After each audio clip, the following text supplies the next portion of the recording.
going on? This is my best Joshua Schaffern impersonation. I smile. I feel like I have imposter syndrome right now. Now, this is going to be an interesting little video today about being yourself, I think. Yeah. Yeah, and being proud of it, you know? That's right. That's right. So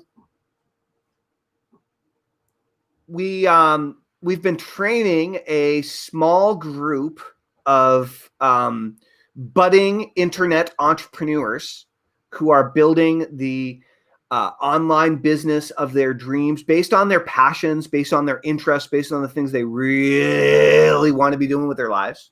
And what they stand for sure, you know, like what they stand for in the world. And we've seen a recurring theme. And it's not surprising because, Joshua, you and I have both helped, between us, hundreds of thousands of paying clients and customers begin this journey on building a online virtual business based around their passions and interests. I mean, between all your work with Income for Life, all your work with NPod, all my stuff with List Building Club, List Pros over the years, right? It all dances around the same topic, right? For sure. Yep. And during our training today, one of our clients, it was just his time to bring this topic up. Every single one of our clients has brought this topic up.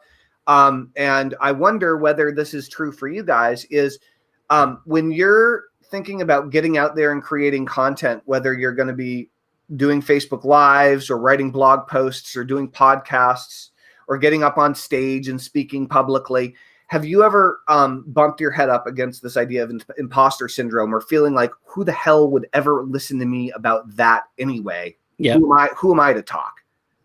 Yeah, when I'm too young, then I got to get some experience and have some success under my belt to have the credibility, and then I'll be able to do X, Y, and Z. That's right. And when I'm coming along and I'm too new at it and I'm now too old at it, who's going to listen to this old fart? You know, like that type of approach. And you know, I think where people get stuck, you know, like we talk about the audience first approach to, you know, like building your audience first and then, you know, creating value for them and influence, and then using that pent up demand to market additional things at their service. I think where people go immediately is they're still stuck in an element of, you're going to write from old fart. I'm going to write an email from old fart. It's going to be great.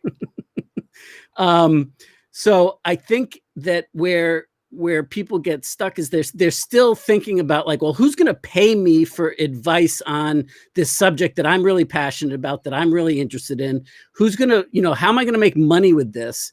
And that's the wrong question to be asking themselves. And it's unnecessary. Or maybe it's the wrong tone of voice. So watch this. How am I going to make money with this? Versus, how am I going to make money with this? Right? Little classic, same words, different feeling, right? Different attitude. But if you're starting and you're leading with the audience and you're truly putting them first, and your job is to create relationship and value, the part that I think people miss is that there's immense value created when you give people a place to plug into, that umbilical cord connection to plug into that they enjoy being. That has immense value, someplace to call home. That's right. That's right. It's like, you know, it's like the favorite bar that you always go to. It's like the trail. Right. Cheers, where everybody knows your name. Yeah, right? or it's like the trail that you always go for a walk on when you need peace of mind and you need to clear your head. Yeah. Right. It doesn't necessarily mean other people, but it's that place. It's a connection. Right. And it's a place where like you can gather with other people that are just like as crazy and nuts and weird as you are. you know? Yeah. Hot sauce conventions, baby. Yeah. Hot sauce conventions. So good. Or, you know, internet marketers that love hot sauce, you know, I mean, like, you know, I mean, or the subset thereof. So, you know, and the idea that you have to be this status driven, credible, instant expert on whatever subject that you're doing, because that's how you're going to get hired as a consultant. That's not the point. So like, I think it's really valuable for people to really get this from a standpoint of like how you did the summit model with List Crusade. And Andrew Hussey just asked like the brilliant question of, where does credibility come from? That's a great question. Yeah. So let's chat about that. Andrew, what do you feel it comes from? And I certainly have my opinion, as does Talman.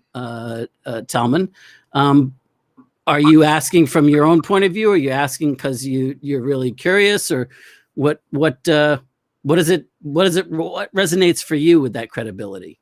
I think that there are several ingredients to credibility, and they can be used in different ratios, right? It's like, where does pizza come from? Well, there are a lot of different ways to make pizza, just like there are a lot of different ways to make credibility.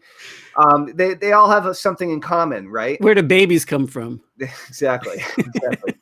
So let's just bounce back and forth some things that helped create more credibility. So one is consistency. Basically, you showing up in front of the other person on a consistent and reliable basis. That's one ingredient to credibility. What do you got, Joshua? Well, Andrew just responded with, from yourself. Credibility comes from yourself. Absolutely. I mean, the biggest thing that you can do is exactly what Telman talked about right off the bat with, like, what's your shift in tone of voice? Like, if you believe in yourself, then it's there. And credibility doesn't have to be, you don't have to be above everybody else. You don't have to suffer from the expert paradox where you are so far advanced from who you are looking to influence and lead.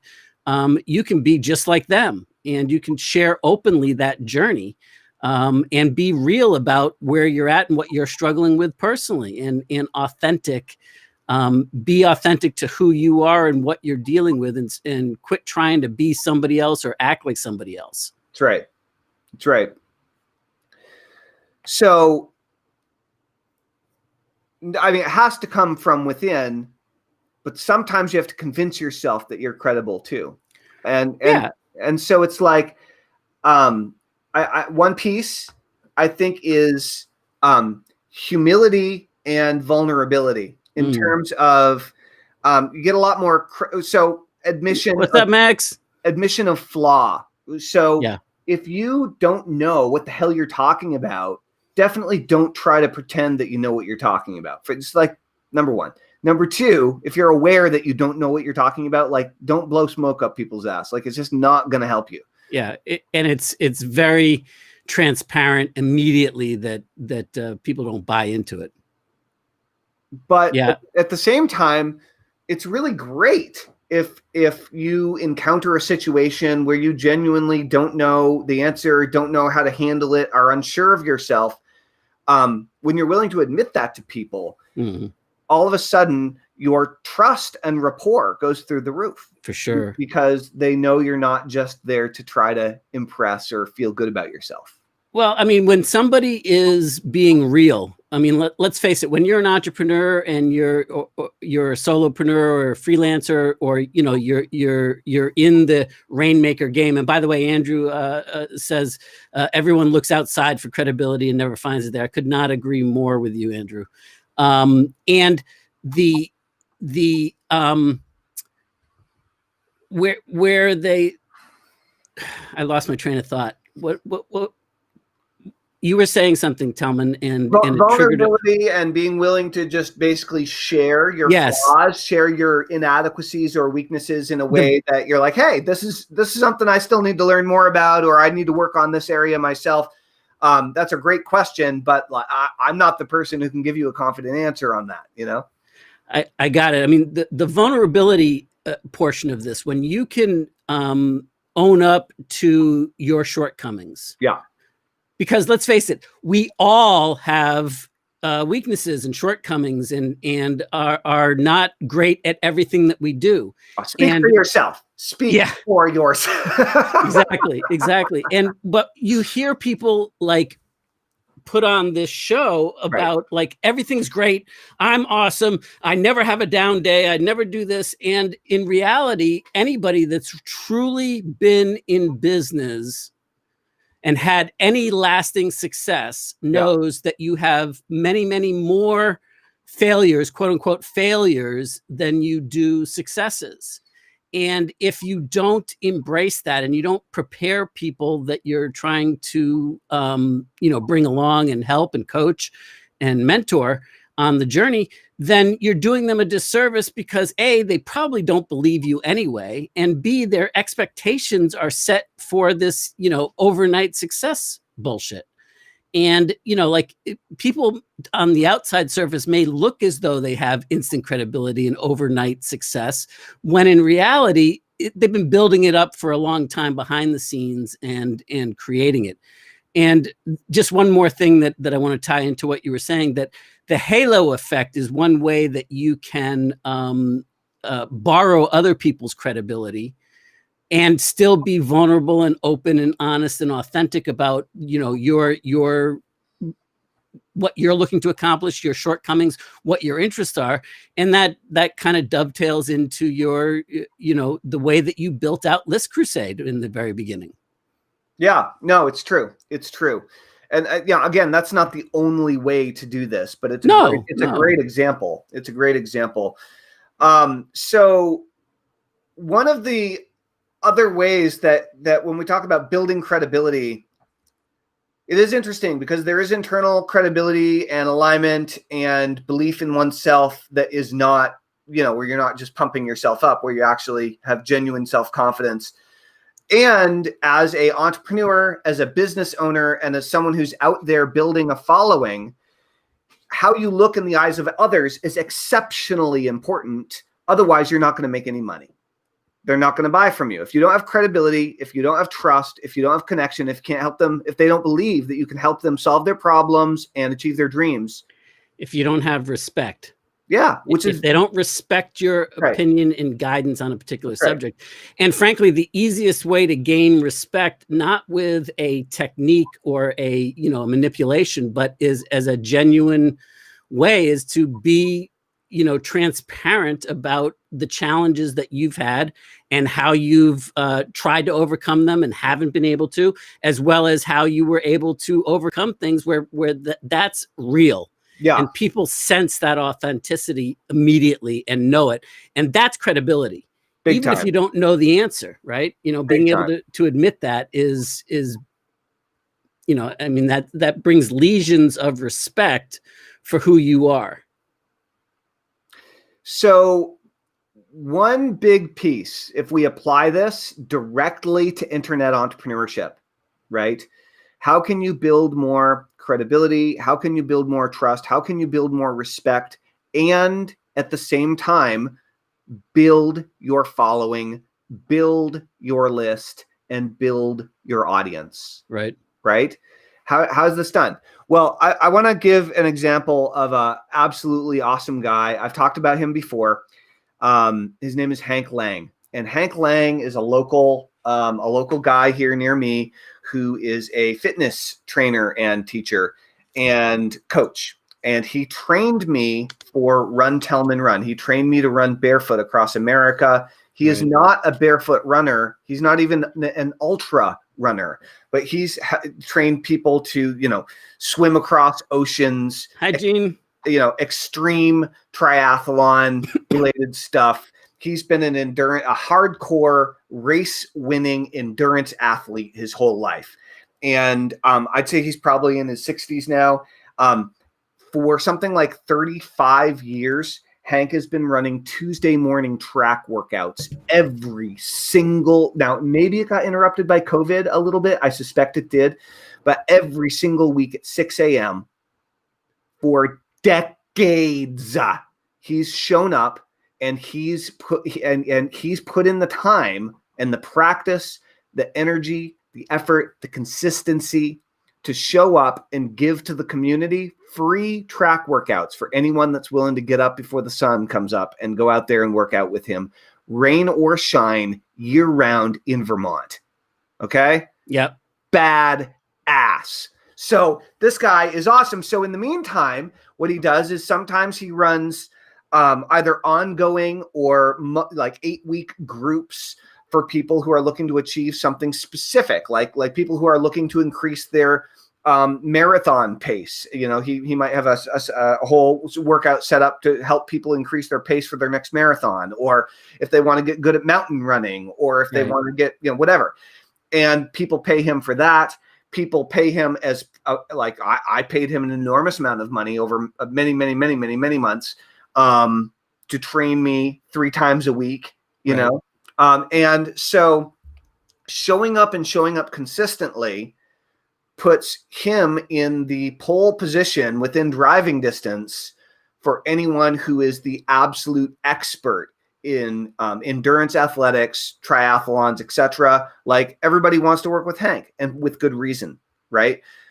So in terms of building credibility, one way that you can start today is create great content on a daily basis for your audience. Yeah. Great. Really good. Really good way.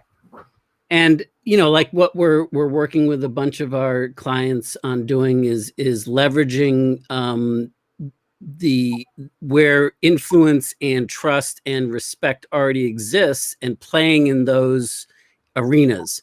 And so, I mean, just like what we're doing right now with this live stream and the continual live stream, and albeit for the last week and a half or so, we haven't been as consistent as we normally are on our daily regimen.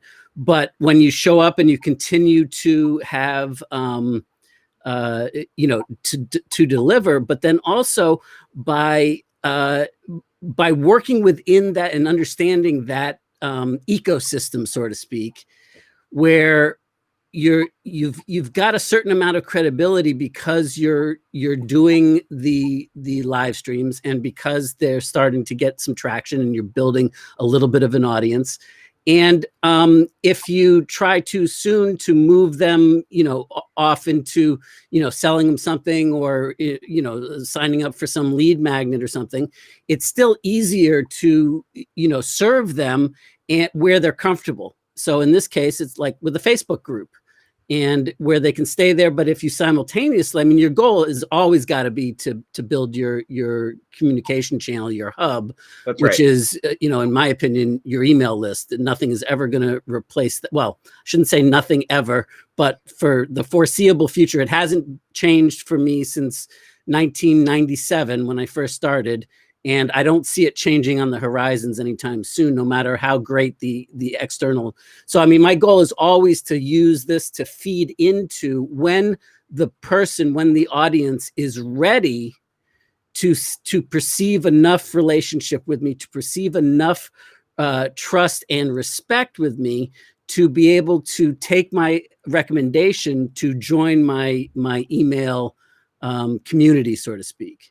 And, you know, when they're ready, I'm ready for them. I'm, you know, and so that type of stuff. Oh, Jack has got some good stuff, and Andrew's got some more good stuff. Awesome. That's right. That's right. We have all sorts of good stuff. So Andrew, I would like you to pontificate a little bit, like give us a little bit more elaborate on the 2 identities that need reconciliation, and why you even need to do that. Why can't you just have 2 identities that talk every other day on Facebook Live video? You can do like an angel and a demon on your shoulders. You don't have to necessarily reconcile them. I want to know what you're fighting. But I do think, like, personally, that this is what you were talking earlier, and I went like this, and there's a certain amount of balance. Like, you've got to have enough confidence and belief in yourself, but also you can't wait until you have that epiphany of perfect, you know, clarity and aha, you know, where all of a sudden, you know, it's all clear. And not only that, everybody instantly gets who you are because you've now had that snap. You've got to be willing to get into motion before you fully embrace it and become that person that you're looking to be, but not act it beyond what is, you know, like trust that you are bringing value, and at a certain point, you know, take some action, get in the game prior to feeling comfortable. That's right. Yeah. And expect to feel more and more and more uncomfortable as you improve along the way. Yeah. That's right. This is I'm learning quite a bit here. I didn't know what guile meant in Hebrew anyway, and I really don't think I knew what guile meant. Do you want to field this one or but yeah, I'll read it. All right, Jack. Let's see what you got. Jack says credibility is crucial to create confidence and trust. By the way, Jack, we were just talking about you earlier today with our NPod. Yeah. Credibility is crucial to create, that's a lot of C's, confidence and trust and income. Jesus Christ taught us to be without guile. I want to point out that I'm reading Jack's comment right now. These are not my own words. The word guile in Hebrew means mask. We should not hide anything, including our strengths. So we should all be without guile or a mask. Yeah, vulnerable. Right. We should not hide authentic anything, including our. Oh, yeah. Sorry. I just reread that. That was important. That's why I reread it. If you want to become a black belt in karate, you have to learn from a black belt, not a green belt or a blue belt, but a black belt. It's good. Black belt creates instant credibility. So being without guile or being open and honest is extremely important to create trust and generating income. You guys are black belts in your area of expertise. That's such good advice, Jack. Yeah. What's up? Like, never, like, if you want to lose weight, don't talk to a fat person. Like, you know, like, seriously. Wrong. Yeah, Randy Gage has a great quote, is that, stop taking advice from broke people. Like, yeah, no, it's like, yeah, are you going to ask like a homeless guy how to be a millionaire? Probably not, and it's a very important, like, never take marketing advice or business advice from your friends who've never even like had the guts to even consider starting something. Right. And something else, I don't know what triggered this in what Jack's statement said that was so profound. But it just occurred to me, like, we used to talk about, like, when you were a platform speaker, the fact that you're standing on stage gives you that immediate boost of credibility. Yeah. And so does doing live streams. Totally. Right. I mean, like, just the fact that you have the guts to do it, people immediately assign a different mind share, a different space in their head about who you are. It is so freaking funny. So you've been doing this longer than me, but I've been doing this for 17 years. And so, like, I have as you do. Call me old. Old fart. I have a bunch of friends who've been in the internet marketing, direct response marketing, online game for a while. And who are successful, who've been successful, who are trying new things. They're trying to grow their business. And if people have been in the game for more than 15 years, they are wusses about live streaming. People come up with the most ridiculous reasons not to do it and why they don't like it. And it's all just like self-confidence. It's not having the experience to know that it's no different than anything else. And I just, I'm not saying it's the best thing in the world, but it's really fear of public speaking rearing its ugly head yet again, right? Like, needing that sense of people liking you and not wanting to look like a doofus in front of everybody. Like, going live, you do have to overcome that. Yeah, and being one of those persons that, you told me probably 3 years ago that I needed to be live streaming every day, and I said, no way, I'm not doing it. And I'm very comfortable on camera, have been, but in a different way. Yeah. Right. And it's a new thing. But I just want to speak to a bunch of good stuff coming in. Like Marilyn Zink says, without guile means being without sly or cunning. So I could see how that has a direct relationship to the Hebrew's meaning of mask and not putting on airs, showing authentically who you are. Andrew says, okay, we have a relative identity and absolute identity. We are all playing the relative game until we wake up and see that where the real power lies. I have to agree with you, but I tell you what, that's not something that comes easily that realization. That's taken me probably, from 2009 to a couple of years ago to really truly adopt that as my true inner guidance systems, like to agree with it. It's not at least it wasn't for me.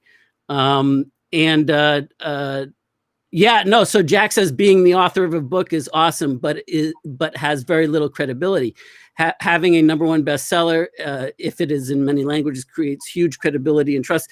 Yes, and it still has a measure of credibility. Just the fact that you have a book, and that whether it's self-published or not, gives you a certain. It's like standing on stage. It gives you a certain perceived status. Now, I'm not saying that you have instant, adherement to everything that you're saying, but it does allow that instant leverage to build on. And the same thing with live streaming. I just realized that when you said that, Joshua, every now and again, now that my kids are getting a little older, they like hear me mention or reference something that I've accomplished or done in the past that happened when they were really young, and I don't remember it. No, I don't walk around and talk about all my business successes in front of my kids all the time. You know what I mean? It's not part of our conversation. You're not supposed to do that. Yeah, but what I realize is I've published 3 books, and I don't think that they know that I've published one, and they're on my shelves, and they are not #1 bestsellers in multiple countries in multiple languages. But I was just thinking about, I can imagine the look on my kid's face where I'm like, oh, did you guys know that I published 3 books? Here they are. I'm sure their jaws will drop. And so having a book absolutely is better than not. And amping it up is absolutely better than just having a book. 100%. I mean, you've got to have the goods to back it up for sure. And you've got to have you got to be able to deliver on something. But for most people, I saw a stat when I was doing some work with in the author space and people that wanted to write a book, and it was amazing. But of the general population, I think it was 87% of the general population, at least in the U.S., wanted to write a book. Felt like they had a book in them that they wanted to write. And so that's, about as universal a calling as it gets. Meaning, if you lined up 10 people, 8 or 9 of them feel like they would like to write a book about something and share something of themselves. But they haven't. And most, won't ever either. But the fact that you have a book that you can say, I'm an author, I'm a published author or whatever, definitely has a certain cachet. Now, I think that's becoming less and less influential in the online world these days, and rightly so, frankly, because you've got to. But if you combine that with all the other things, the authenticity, the willingness to own up to your own, successes, failures, shortcomings, etc., and willingness to share what you've gone through and the trials and tribulations, and how you came to believe what you believe. That's right. That all in and of itself, and when you talk about you don't have to be advanced or above anybody else to have credibility. You can create credibility by giving people a place to call home, by giving them a place to plug into, by interviewing people that have this skill because it's something that you want to learn. So I'd like to issue, actually, first of all, who wants to get better at creating credibility for themselves and or their business online? If you want to get better at creating credibility, if you think that would be a valuable skill for you to improve on, just type credibility into the comments. I want to see if anybody actually wants to become more credible for your existing or for a new audience that you're building online in whatever area you're interested in. Is that something that you want? And if so, Andrew, I'm always game to discuss stuff like that. I eat, sleep, and breathe for that kind of engagement. The question isn't whether I'm game. The question is everybody else game, and would anybody else find it as valuable as I? That's right. Well, I mean, I'll tell you, Andrew, that what pops out at me, honestly, is rather than asking the question of, hey, how do we separate the two selves and deal with the discrepancy? And I would say those are the topics that you should be live streaming about, right? I mean, you are a deep thinking, philosophical dude. And these are the questions that you should be building your audience around, right? They're philosophical questions about the world, life, and what it means to be human, you know? And actually, Andrew, I want to talk to you about something that I'm launching in very short order that I think I would love if you would be interested in being a guest on. I mean, it's right up this alley of conversation. I would love to just have the opportunity to shoot the shit, so to speak, with you on this. Awesome. So if you guys are if you are interested in getting serious about developing more credibility for your audience as you build your list and you build your business, then I issue a challenge to you. And I'd like to know who's up for the challenge. It's called the 99-Day Challenge. And the 99-Day Challenge is a challenge for you starting today, not tomorrow, not the next day, today. The challenge is officially issued of doing a live stream every day. Doing a live stream every day to improve one area of your life. And most people decide that they're going to do a live stream to improve their online credibility, start building their audience and building their list. And you can talk about whatever your topic or niche is. The reality is you could talk about a hobby. Like one thing you could totally do is 99 days of hot sauce reviews. I would love to do that. That might be fun just to do. And so a big part about this is getting on camera consistently, interacting with your people and getting comfortable around it so you can get past all that resistance and start developing that inner credibility and that feeling that, oh, you do know what you're talking about and people do want to listen to you about it, in fact. And that comes through daily practice and repetition. For sure. Daily practice. And so we created a cool Facebook group called 99 Days that issues the challenge of, for 99 days, go and do a video on Facebook and then share it to the group as accountability to focus on building that connection, building that rapport, starting to build that traffic and build that audience. It's a great first step to building your list if you've been kind of on the fence. This is a great first step, and it's totally free. And let's not forget about tomorrow's live web class training on the incredible internet business plan, because it's really all about how to build the business the right way, in a way that you can identify with, that you feel isn't sacrificing your vision or values. And it talks about how to, adjust for the what you call it, adjust for making sure that you have the credibility at the same time that you're building it out and you're building that relationship of trust and respect. So this is really a two-prong approach. Number one, we're giving you a interactive group experience to get jump started, to get past some fears, and to really start reconnecting with your existing audience or building a new audience through Facebook live streaming. Okay, number one. So if you're interested in building your credibility and building your credibility muscles internally, comment 99 days and or shoot me Standby Max. That's coming up next. And shoot me a direct message in Facebook so I make sure that I see it, and we'll get you an invite to 99 days. The second thing is that we have a live, let me just caption that up. It's ETG Workshops, right? Yeah. ETGworkshops.com will get you there. Yeah, we got a live webinar tomorrow, doing a live workshop called The Perfect Incredible Internet Business Plan.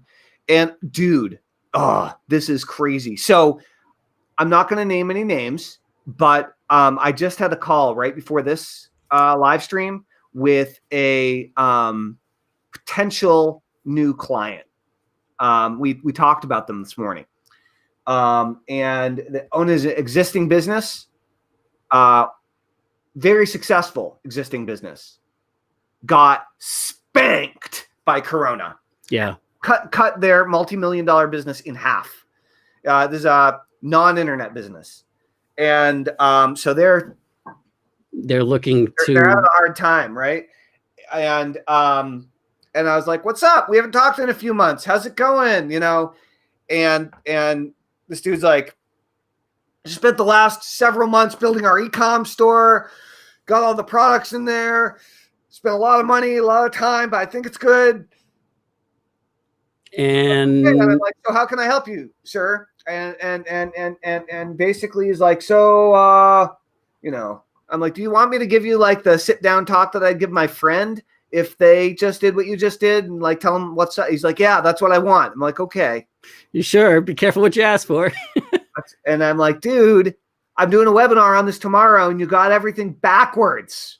You're doing the whole thing based on common sense, and it's absolute idiocy." Max, it's a Zoom call. So just go to etgworkshops.com and we will, you know, it's tomorrow afternoon, and we may have a few tricks up our sleeves to extend it, but no promises. So if you want to be able to interact directly and, you know, through the Zoom chat and everything, I suggest that you get onto the live you know, that get involved that way. Yeah. And Andrew, great. Thank you very much. I will, let's you know, touch base offline and we can figure out, where to take it. That's right. That's right. So yeah, the call is tomorrow at 2 p.m. Eastern, which I guess would be 11 a.m. Pacific. Right. And we're going to do a kind of a live group interactive workshop where you're going to begin building out your internet business plan, and to cover the 3 key areas, the 3 key puzzle pieces that you have to have in place in order to build a sustainable internet business based on your either existing business or your personal interests, passions, or dreams that will consistently bring in customers, bring in clients, and build a relationship with those people in an automated way and a systematic way over time. It's like the ultimate process. This is what I learned when I built my first $1 million business, and it's incredibly powerful. And I've seen so many people apply it over the years. If you have all the pieces in place, it makes a big difference. But the problem is, most people, awesome Max, most people they can figure out the 3 pieces. As a matter of fact, I want to know, can you guys figure out any of the 3 pieces? What do you think are the 3 critical things that you have to have in place in order to have a successful internet business? Name some. Like what do you need to do first? You know, what's something you need to do? Like, and guys, if you're wrong, I'm not going to like be a jerk about it. I'm just going to let you know it's not the right answer. So like, throw your hat in the ring. What are 1, 2, or 3 of the critical pieces that you absolutely must have in place in order to have a successful online business? Who's got a guess? Who's got a guess? We've kind of been talking about some of it, but let's not use credibility and status and that type of thing. That may have a tangential relationship. Confidence for sure has a relationship with it. Belief, absolutely. But you know, when you get into the tactical things, what are the tactical principles of business in general? Just like some basic things that you need, particularly online. Yeah. What does your business need to exist? Right. An audience. Oh, an audience. Very good, Andrew. All right. So Andrew, you've been paying attention. I know you've been paying attention because you've been a long-standing student of this stuff. So good answer. Good answer.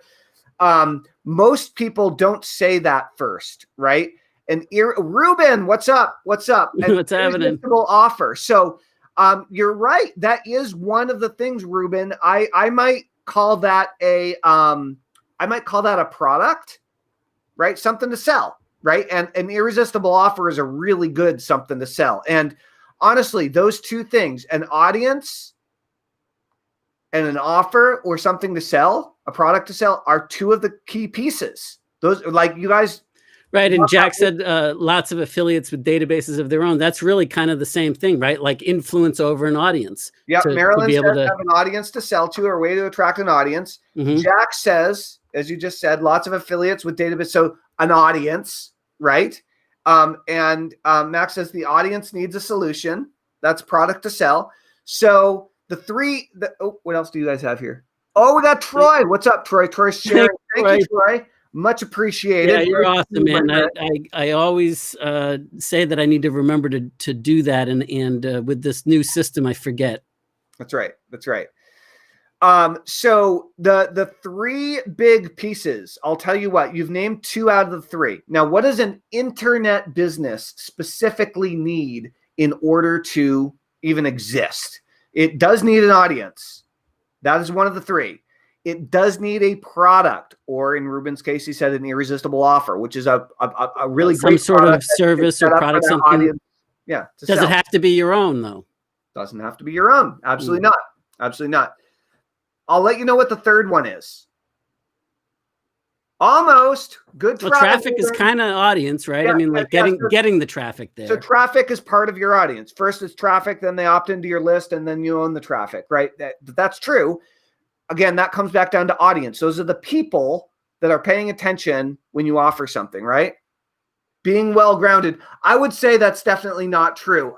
Many of the successful internet entrepreneurs I know, myself included, are not particularly well-grounded. I think it could come in handy. I probably should. Marilyn just said the third one. Yes. Oh, Mr. Cotter, you need a way to capture our audience. So we call that the technology. Yeah. Right. The technology that you're going to use to make the whole business run, right? Whether it's building your list or selling your product. So that might be ClickFunnels. That might be Shopify. Gene has really gotten excited about Teachable, right? So there are many different platforms, like thousands of different platforms that you can use in order to host your list and sell your products. But it's the technology. Which is a whole host of other, frustrations of like, how do you get all the systems that you need to talk to each other? And, how do you do this and how do you do that? And especially where, like, when you add live streaming to it, that's an element of the technology too. That's right. That's right. Whoa, wait a second. Joshua just went away. I don't know where he went. Oh, now he's back. Where'd you go? All of a sudden just Restream booted me out and then booted me back in. I'm not sure where, like group pages. Yeah, for sure, Max. Yeah. So we've got these 3 elements, and my experience has been, and this was the conversation I had today. Also recently had this conversation with a guy that was starting a new CBD company. And the number one thing that people usually think about is the product. They want to figure out what the product or service is that you're going to sell. I mean, which is important for sure. But yeah, well, I mean, think about, like, if you're a lawyer and you go to law school, you go to grade school, you go to high school, you go to college, you go to grad school, then you go to law school. Or what about a doctor? Same thing. You spent like your entire childhood life into your 30s going to school, and then to get your product ready, your service ready, right? Morrow calling Orson. Max, I don't get it. I don't. I want to laugh, but I think that there's like a book I didn't read or something. Is this like an Orson Welles reference? Like, what is this? I don't know. Right. But I have a feeling like I'm supposed to laugh at that, but I don't know what it means. I'm more well-versed or well-read in something than I am. Well, you're not alone, Joshua. You're not alone. So going a little bit too far on the fringes there, Maxie. Or just bring us into the loop. I want to be included. Please let me in. More. All right. Yeah. I'm a little bit too young for that. I mean, I watched some reruns, but it was when but I didn't. I don't know. Oh, Mork calling Orson. Oh, that makes more sense. Morrow. Okay. That. All right. Never mind. I'm with you. Nanu. That's right. So, what are we talking about now? Anyway, point being, thank you for the comic relief. Well, Marilyn, mentioned Mr. Carter. That's right. And so Max had to, bring Mork into the mix. So, I want to point out how powerful fictional characters are. For I bet does anyone know who created Mork and Mindy? Does anyone know the name? But the person that created the show. Gary, what's his face? Marshall. Oh, you know the answer. I didn't know the answer. I wonder who created Welcome Back, Kotter. That I don't know. I don't either. Oh, you better be sorry, Max. You better be sorry. So the point here is that what usually happens, and the reason most businesses fail, is because they focus on these 3 key puzzle pieces in the wrong order. And so we're going to be sharing the right order and how you can focus on building your business in the right sequence in the right way, in a completely customized, personalized way to you, so that you don't end up making all the wrong mistakes that make it so hard for so many people, where they put all their time, all their effort, all their resources, all their money into the wrong thing in the wrong sequence, and they end up shit's creek without a paddle, for lack of a better term. And as you said, building building what in the middle of a desert? It's a billboard in the middle of a desert. You spend all this time trying to create this brilliance, and you probably do. Gabe Kaplan, he was the. Did he create it? I know he was the star of it, but I didn't know he was the creator of it. Where you spend all the time working to create the business, and that you don't spend any time thinking about how to get that business exposed, and how to, create the right offer to the right people, and how to get it in front of that irresistible offer in front of people. That's right. These all work together. They don't work independently. You have to. And it's like, if you lead with one over the other, but then focus on all of it, then all of it synergistically feeds to the other, and it improves the whole thing.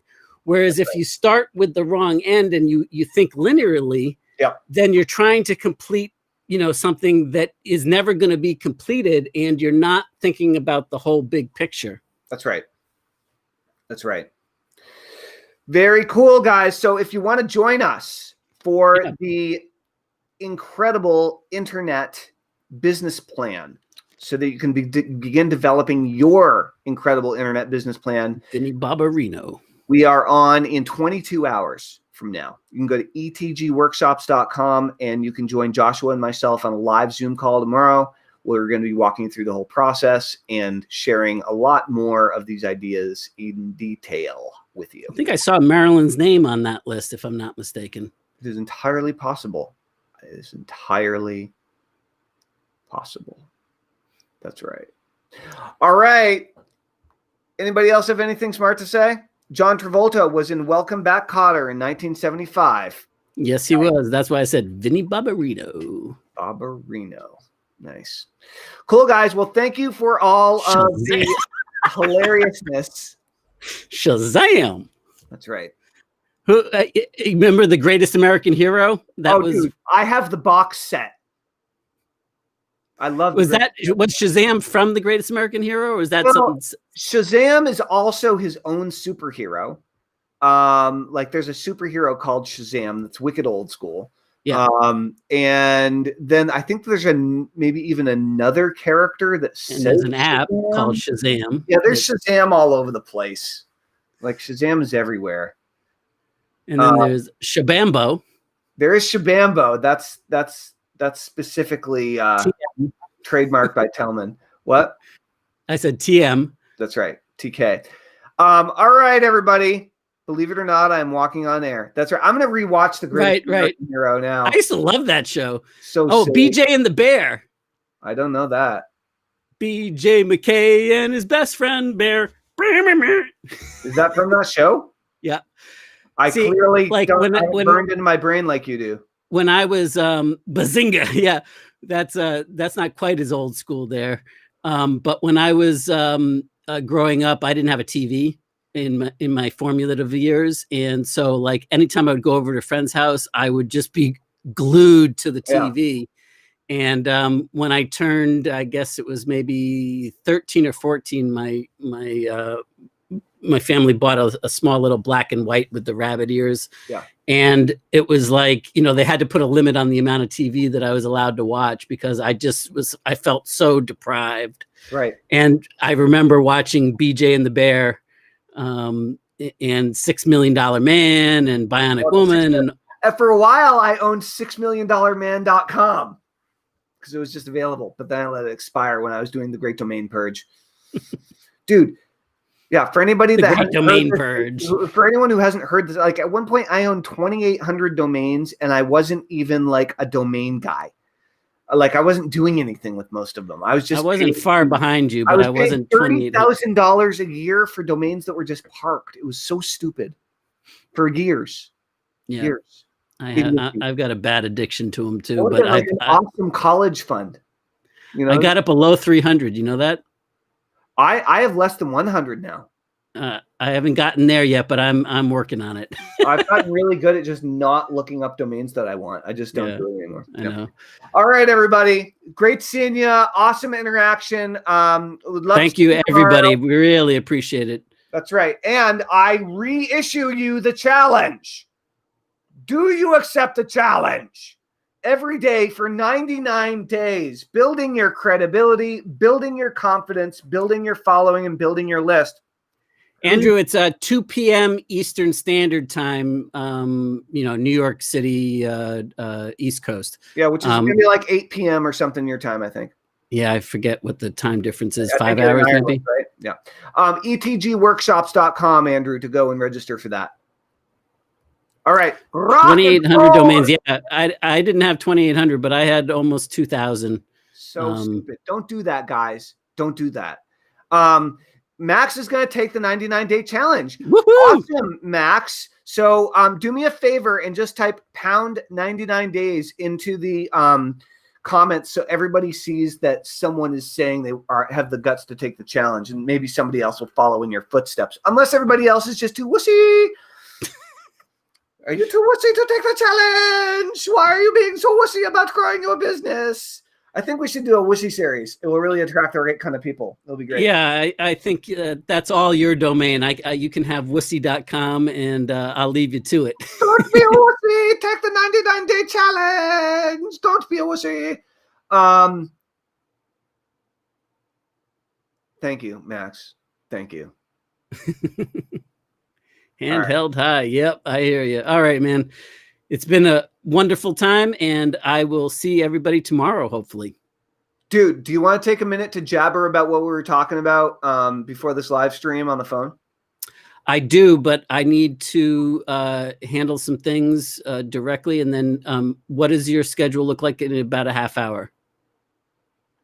We can probably do that. Shoot me a text and we'll try to circle back. If not today, then tomorrow. But cool. Sounds great. All right. Toodles, everybody. Have a great evening. Yeah. And it's a little premature, but happy Halloween. Get your mask on. Hanukkah. Happy That's Halloween. really premature. When does Hanukkah? Yeah, I thought, yeah. All right. Bye. Yeah.